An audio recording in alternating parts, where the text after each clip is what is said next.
সৌমিত্র খা বিষ্ণুপুরে বিজেপি প্রার্থী, তিনি প্রচার করছিলেন। সেই প্রচারে হঠাৎই বিতর্ক দেখা গেল। কি না, ধর্ষণের অভিযোগে ধৃত নেতাকে নিয়ে নাকি প্রচার করছিলেন সৌমিত্র খা।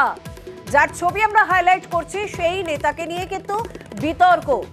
বিজেপি নেত্রীকে ধর্ষণ এবং মৃত্যুতে প্ররোচনার অভিযোগ রয়েছে এই বিজেপি নেতা তরুণ সামন্তের বিরুদ্ধে। তাকে নিয়েই মিছিল করায় বিতর্ক দেখা দিয়েছে। আমাদের প্রতিনিধি দেবব্রত সঙ্গে রয়েছেন। দেবব্রত,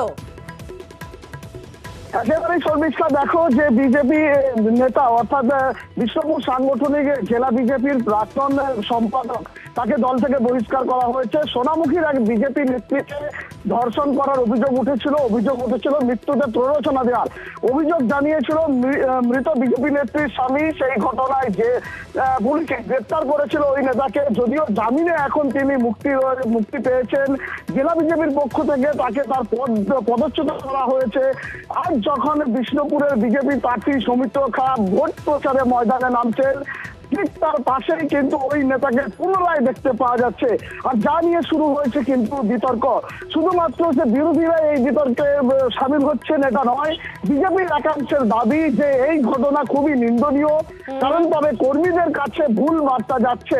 কারণ যে বিজেপি নেতার বিরুদ্ধে অভিযোগ রয়েছে দলীয় কর্মীদের অত্যাচার করার, তাই সেই নেতা যতক্ষণ না নির্দোষ প্রমাণিত হচ্ছে ততক্ষণ কিভাবে বিজেপি প্রার্থী পাশে নিয়ে প্রচারে বেরোতে পারে, এই নিয়ে কিন্তু বিষ্ণুপুর লোকসভা কেন্দ্রে একেবারে জোর জল্পনা শুরু হয়েছে।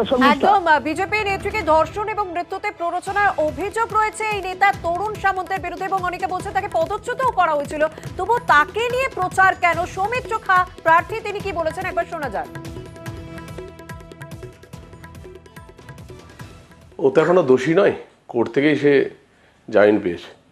সে রাস্তায় হাঁটলে, মিছিলে কেউ যদি আসছে তাকে তো আর বাধা দেওয়া যায় না। দলের তো এখনো পদে নেই। কেউ যদি ভারতীয় জনতা পার্টির হয়ে মিছিলে হাঁটে, সেটা আবার কিছু বলার নেই। যার চরিত্র যেমন, সে তো সেরকমই সঙ্গ খোঁজে। একটা কথাতেই আছে যে সৎসঙ্গে স্বর্গবাস, অসৎসঙ্গে সর্বনাশ। তো যিনি সাথে নিয়ে ঘুরছেন বিষ্ণুপুরের বিজেপি প্রার্থী, তার চরিত্রের রহস্য তো আপনাদেরকে খুঁজে বার করতে হবে।